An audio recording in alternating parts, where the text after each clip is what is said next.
Good morning, my Real News Media TV family. Thank you so much for tuning in this morning, and I'm wishing for everyone a wonderful and a productive day. And in the news this morning for January 24, 2024, 3 alleged goat thieves arrested in Manchester. 3 men have been taken into custody on suspicion of being involved in predial larceny following a police chase in Newport, Manchester on Tuesday.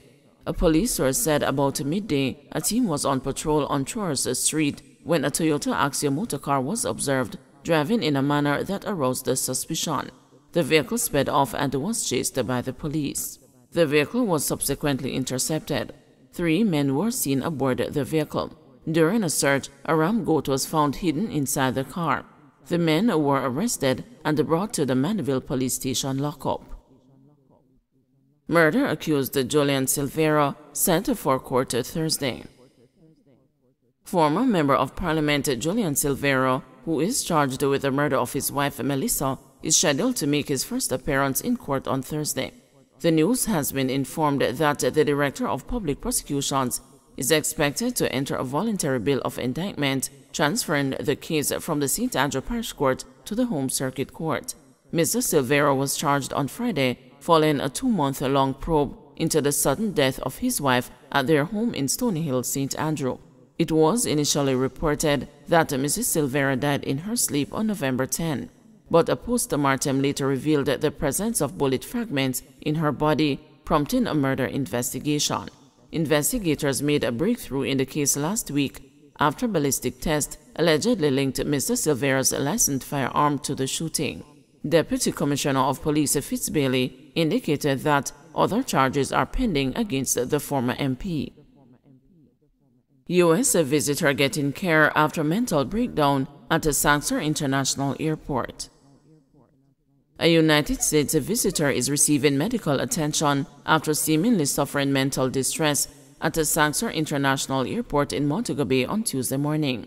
A 3-minute video that has been widely circulated on social media showed the woman screaming and behaving uncontrollably as police and the security officers attempted to restrain her. Senior advisor and the strategist in the tourism ministry, Delano Seavright, says the authorities have contacted the woman's family. "We hope to get her home as soon as possible. It's quite an unfortunate incident. The police handled it as best as they could within the circumstances. And as I said before, she's under medical observation," he said. The woman was preparing to depart the island when she apparently suffered a mental breakdown.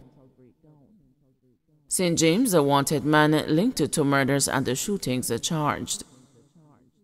Detectives from the Criminal Investigations Branch have charged a suspect who has been linked to multiple cases of shootings and murders in St. James. The man, 47-year-old Nigel Bailey, otherwise called Bad Ras, of Bickersteth, St. James, was listed as one of the most wanted fugitives for the parish. Bailey was captured on January 4 after years on the run. The news was informed by a senior commander that Bailey, who was under investigation for at least 20 murders, has so far been charged for the murder of 42-year-old Kemar Henry, otherwise called Brocky, of Bickersteth Anchovy, and the 41-year-old Owen Morris, otherwise called Orette.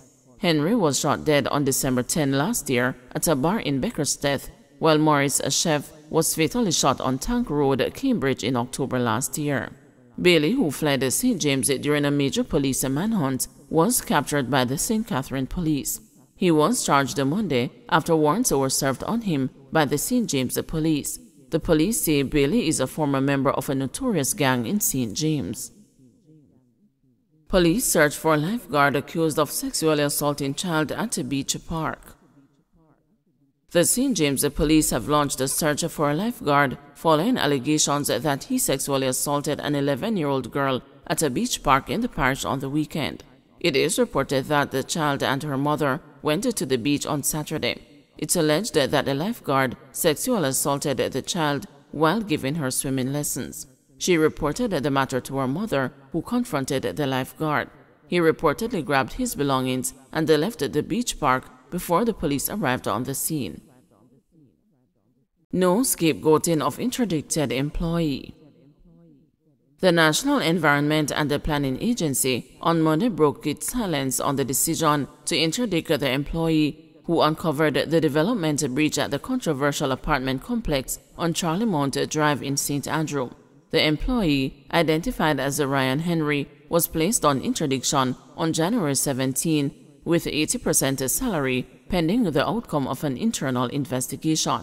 CEO of the National Environment and the Planning Agency, Peter Knight, speaking with the news, insisted that, contrary to accusations by lobby groups and the wider public, Mr. Henry is not being used as a scapegoat. Earlier, Dr. Archer, Principal Director of National Integrity Action, expressed the disappointment at the interdiction of Mr. Henry. Mr. Archer believes that those in supervisory positions should be held accountable.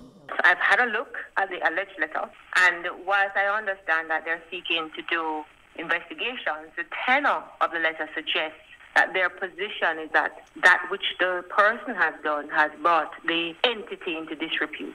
I think the investigation should not be focused on looking at the person who makes a report, if that is so, or that provided information about the KSMAC, if that is so.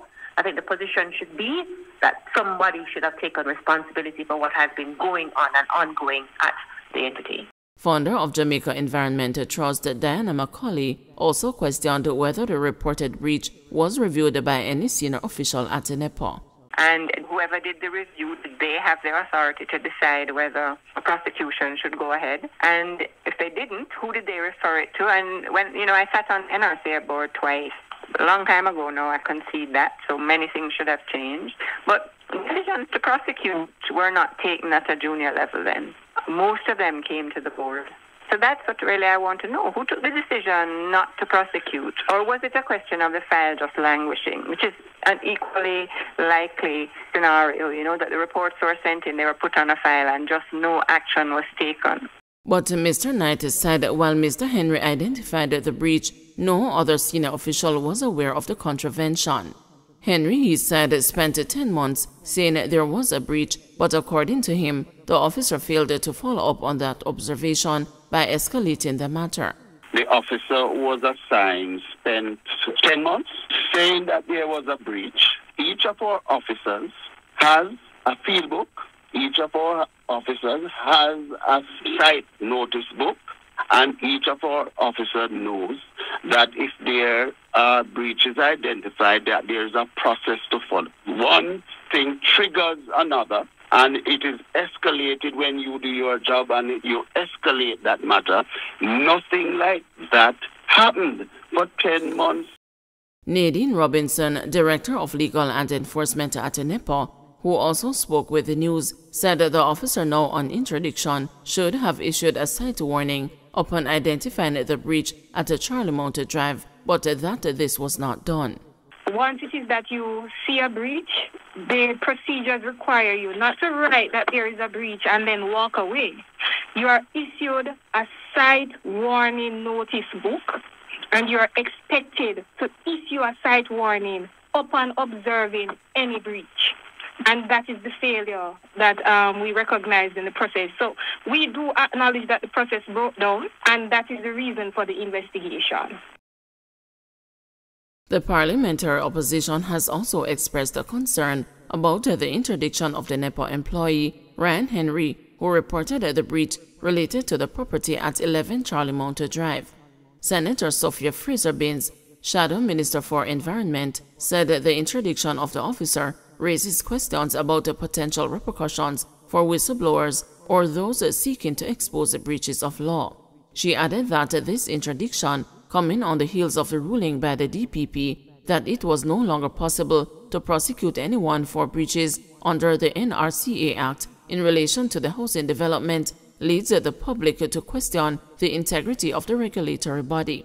The opposition senator is encouraging NEPA and the relevant authorities to prioritize the resolution of the matter with transparency.